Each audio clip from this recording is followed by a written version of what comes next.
Hello बच्चों, welcome to my YouTube channel Khyati Hindi classes. आज हम लोग पढ़ेंगे छंद। छंद में पढ़ेंगे दोहा छंद। इससे पहले वाली वीडियो में हम लोगों ने चौपाई और सोरठा को पढ़ लिया है, तो आइए आज पढ़ा जाता है दोहा छंद।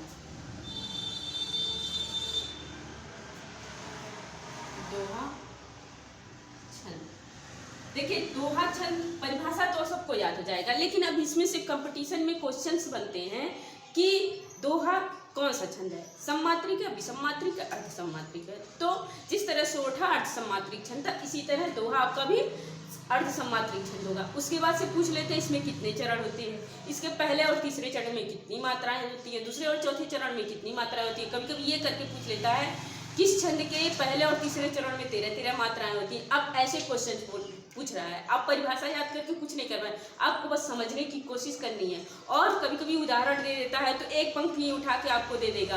कभी कभी क्या होता है, पहला और दूसरा पंक्ति पहला और दूसरा चरण एक में लिखा हुआ मिल जाता है, तो ठीक समझ जाएंगे आप लोग। आइए पूरी वीडियो आप देखिए, आपको समझ में आराम से आ जाएगा।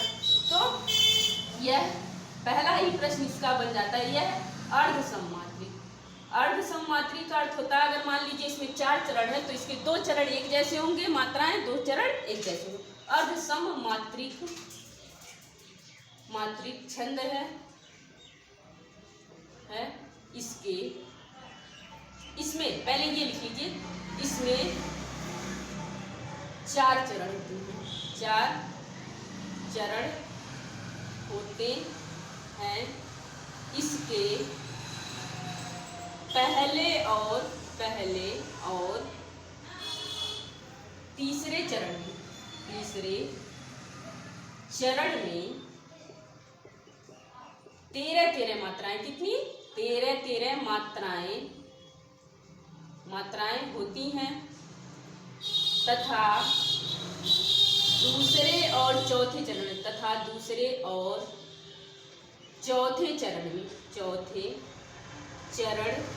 में 11-11 मात्राएं, कितनी 11-11 मात्राएं होती हैं।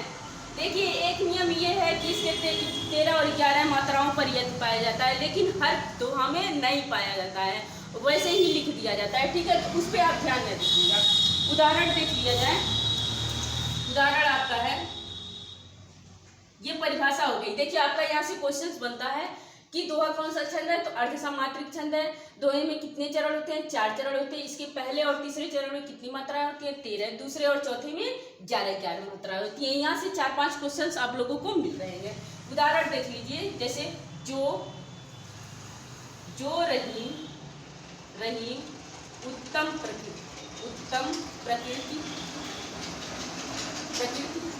का करी सकत कुसंग, क्या है, का करी सकत कुसंग, चंदन विष व्यापत नहीं, चंदन विष व्यापत नहीं है पे छोटी की मात्रा लगाइए, नहीं लिपटत रहत भुजंग,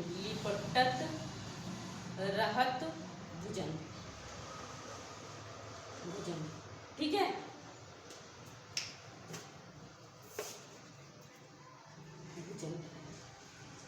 ये देखिए, ये जो आपका छंद है, ये मान लीजिए ये दे दिया, तो आप आसानी से गिन सकते हैं कि इसमें 4 चरण है। पहली पंक्ति गिनेंगे आपको 13 मात्रा मिल जाएंगी। लेकिन अब परीक्षाओं में ऐसे 4 चरण करके नहीं देता है, ऐसे देता है। देखिए, मेरी भव बाधा हरो राधा नागरी सोए, अब ऐसे देता है, राधा नागरी सोए, जा तन की झाई परे श्याम हरित द्युति होए। ये देखिए उसी पंक्ति का है, जगह नहीं था तो यहाँ द्युति होए। अब ऐसे करके दे रहा है आपको, अब ऐसे नहीं करके दे रहा है। मान लीजिए परीक्षा में आ जाता है तो ये इस तरह नहीं करके, कभी कभार आपको इस तरह करके मिल जाएगा, तो आप समझ जाएंगे कि इसमें 4 चरण दिख रहे हैं। पहले में गिनेंगे आपको क्या 13 मात्राएं मिलेंगी, दूसरे में 11, 13, 11 ऐसे आपको मिल जाएंगी। लेकिन अब ऐसे दे रहा है तो कैसे समझेंगे कि इसमें 4 चरण है। तो जो यति लगा हुआ है, जो कामा लगा हुआ है छंदों में, इसको यति कहा जाता है। जब छंद पढ़ा जाता है, छंद पढ़ रहे हैं हम लोग, जो रुकने का ठहराव का स्थान होता है और ऐसे कामा लगा हुआ चिन्ह मिल जाएगा तो इसको हम लोग यति कहते हैं छंद के नियम के अनुसार।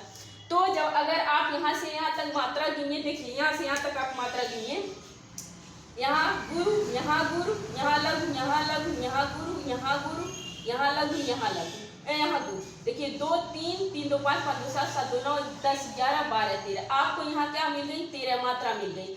आप अगर आपको यति के पहले 13 मात्रा मिल गई तो उसके बाद गिनने की आपको जरूरत नहीं। अगर आपके पास टाइम है तो इधर वाला इधर गिन लीजिए, यहाँ पे आपको 11 मात्राएं आराम से मिल जाएंगी। ठीक है, तो ये समझ लीजिएगा कि आपका यहाँ क्या हो गया? दोहा छंद हो गया।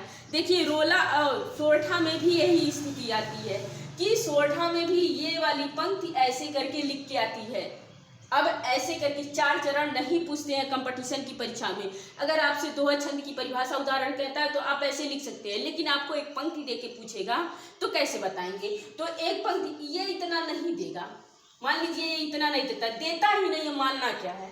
मेरी भव बाधा और राधा नागरी सोय, इसमें पूछ लेगा कौन सा छंद है। तो आप लोग पहले क्या करिएगा, यति के पहले वाले में शब्दों में 13 मात्रा गिनने पे आ रहा है तो दूसरे की गिनने की आपको जरूरत नहीं है, आप समझ जाएंगे आपका यहाँ क्या है, आपका दोहा छंद है। इसी तरह सोरठा भी था, सोरठा में भी एक पंक्ति देगा, ऐसे 4 पंक्तियां नहीं देती हैं, 2 पंक्तियां एक में, 2 पंक्तियां एक में, 2 चरण एक में, 2 चरण एक में देता है। तो आप यहाँ गिनिएगा, अगर वहाँ 11 मिल गया तो आपका सोरठा होगा, लेकिन 11 मिलने के बाद से अगर यहाँ 13 मिल गया तब सोरठा होगा। एक स्थिति और होती है, रोला में भी 24 मात्राएं होती हैं, रोला में भी एक पंक्ति उठा के देगा। तो आपको दोहा में अलगा हो गया, लेकिन सोरठा में आप कैसे समझेंगे कि क्या है? तो आप पहले 13 गिन लेंगे, उसके बाद से 11 मिल गया, आपका दोहा हो गया। आज की वीडियो में इतना है, मिलते हैं अगली वीडियो में, तब तक के लिए धन्यवाद।